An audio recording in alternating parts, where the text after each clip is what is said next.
हैं प्रश्नावली 9.2 का सवाल नंबर 3 से। तो सवाल नंबर 3 कह रहा है यदि एक वृत्त की दो समान जीवाएं वृत्त के अंदर प्रतिच्छेद करें तो हमें इस वृत्त के अंदर हमें दो बराबर जीवाएं खींचनी है, अर्थात दो ऐसी जीवाएं खींचनी है जिनकी लंबाइयां बराबर हों और एक दूसरे को प्रतिच्छेद करें। तो हम कुछ इस प्रकार से यहाँ पर जो है वृत्त के अंदर जीवा खींच लेंगे। तो यहाँ पर इस तरीके से हमें बराबर जीवाएं खींचनी है, तो यहाँ से इस तरह से जीवा खींच लेंगे। ठीक है, कह रहा है प्रतिच्छेद करें, अर्थात यहाँ पर ये दोनों जीवाएं एक दूसरे को प्रतिच्छेद कर रही हैं। तो इन दोनों जीवा का नाम दे देंगे, ये जीवा AB और ये जीवा CD। ठीक है, जहाँ पर ये प्रतिच्छेद कर रहा है इसका नाम दे देंगे P और ये वृत्त का केंद्र O है। ठीक है, फिर कह रहा है तो सिद्ध कीजिए कि प्रतिच्छेद बिंदु को केंद्र से मिलाने वाली रेखा जीवाओं से बराबर कोण बनाती है। तो जैसे कह रहा है वैसे हम लोग करेंगे। तो यहाँ पर कह रहा है प्रतिच्छेद बिंदु को केंद्र से मिलाने वाली रेखा, तो ये जो प्रतिच्छेद बिंदु है केंद्र से, ये जो केंद्र से प्रतिच्छेद बिंदु तक रेखा बन रहा है, यहाँ पर जो जीवा के द्वारा कोण बनाया जा रहा है, इस रेखा पर जीवा AB पर ये वाला कोण बनाएगा और इस रेखा के कारण जीवा CD पर ये वाला कोण बनाएगा। ठीक है, इन्हीं दोनों कोण को हमें बराबर सिद्ध करना है। ठीक है, तो सबसे पहले हम लोग क्या करते हैं, जो प्रश्न में दिया है उसको लिख लेते हैं। तो प्रश्न में क्या दिया है उसको लिख लेंगे हेडिंग डाल के।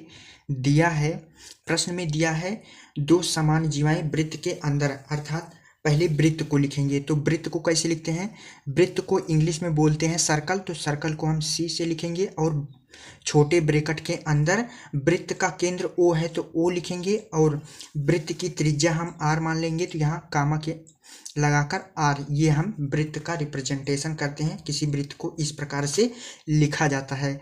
ठीक है, वृत्त यतना में जीवा हमें दी गई है कि AB बराबर है CD के, ये हमें प्रश्न में दिया गया है। हमें सिद्ध करना है ये वाला कोण और ये वाला कोण बराबर सिद्ध करना है। तो इसको कोण 1 मान लेंगे और इसको कोण 2 मान लेंगे, ये हमें सिद्ध करना है। तो यहाँ पर हेडिंग डाल के लिख लेंगे सिद्ध करना है कि कोण 1 बराबर है कोण 2 के, ये हमें सिद्ध करना है। तो इसको हमें सिद्ध करने के लिए हमें इसमें रचना करना पड़ेगा। तो यहाँ पर हेडिंग डालेंगे रचना। तो रचना में हम लोग क्या करेंगे, जो हमारा केंद्र है, केंद्र से जीवा AB व CD पर हम लोग लंब खींचेंगे। तो जीवा AB पर लंब खींचेंगे इस प्रकार से, तो यहाँ पर ये 90 डिग्री का कोण अर्थात 90 डिग्री का कोण बनाएगा। और जीवा CD पर केंद्र O से लंब खींचेंगे तो यहाँ पर भी ये 90 डिग्री का कोण बनाएगा। तो यहाँ पर रचना में लिखेंगे केंद्र से जीवा AB व CD पर लंब खींचा। तो ये हम लोगों ने रचना किया, तो रचना में ये चीज लिख देंगे, ये हो गया। तो अब हम लोग प्रश्न को सिद्ध करेंगे। तो जहां से हम लोग सिद्ध करना स्टार्ट करते हैं उसके लिए हेडिंग डालते हैं उपपत्ति। तो उपपत्ति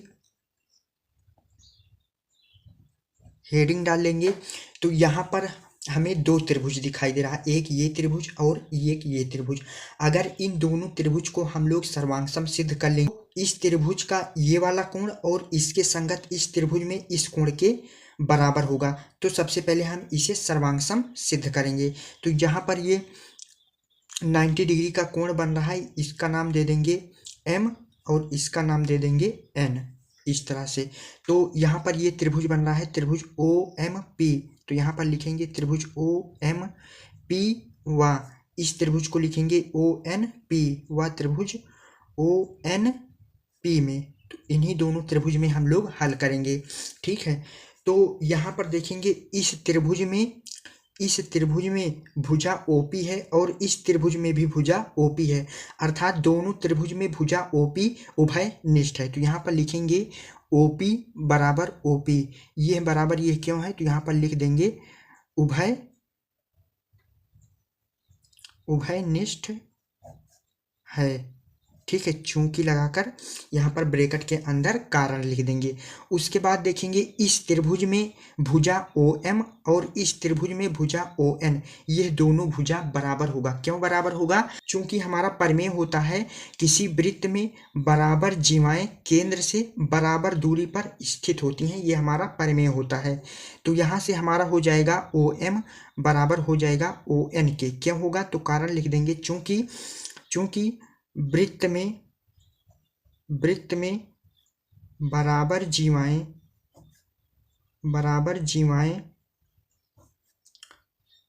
केंद्र से बराबर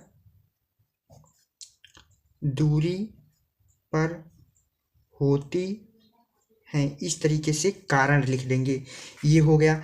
अब उसके बाद देखेंगे इस त्रिभुज में ये वाला कोण 90 डिग्री है और इस त्रिभुज में भी ये वाला कोण 90 डिग्री है। तो यहाँ से हम लोग लिखेंगे इस कोण को कैसे लिखेंगे? कोण OMP। तो यहाँ पर लिखेंगे कोण OMP बराबर होगा इस कोण के, अर्थात कोण ONP के। तो यहाँ पर लिखेंगे कोण ONP के। अब यह दोनों कोण बराबर क्यों होगा? तो कारण लिख देंगे चूंकि रचना से हम लोग जीवा पर लंब खींचे हैं। तो यहाँ पर चूंकि लिख देंगे रचना से।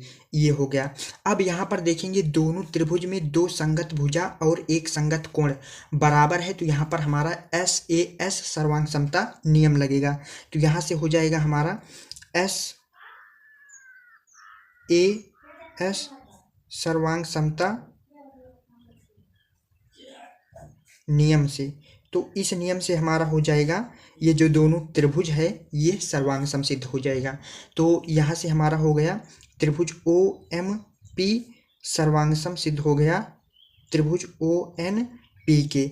ठीक है, ये हमारा सिद्ध हो गया। चूंकि अब ये दोनों त्रिभुज हमारा सर्वांग समसिद्ध हो गया तो हम कह सकते हैं इस त्रिभुज में ये वाला कोण इसके संगत इस त्रिभुज में ये वाले कोण के बराबर होगा। यहाँ पर ये हमारा कोण 1 है और ये कोण 2 है। तो यहाँ से हो जाएगा हमारा, चूंकि ये हमारा सर्वांग सम त्रिभुज सिद्ध हो गया, अतः हम कह सकते हैं कि कोण 1 बराबर हो गया कोण 2 के। ये हमें प्रश्न में सिद्ध करना था, तो ये हमारा सिद्ध हो गया। तो आई होप आपको सवाल नंबर 3 अच्छे से समझ में आ गया होगा कि सवाल नंबर 3 को कैसे हल करेंगे। तो आज के वीडियो में इतना ही। आगे का प्रश्न हम अगली वीडियो में देखेंगे। तो अगर आप लोगों को नोट्स चाहिए तो इसी वीडियो के डिस्क्रिप्शन में जाइए, वहाँ से आप लोगों को टेलीग्राम चैनल का लिंक मिल जाएगा। जैसे ही लिंक पर क्लिक करेंगे टेलीग्राम चैनल खुल जाएगा, वहाँ से आप लोग जितना भी मैंने नोट्स प्रोवाइड करा है आप लोग डाउनलोड कर सकते हैं। तो तब तक के लिए सभी दोस्तों को जय हिंद।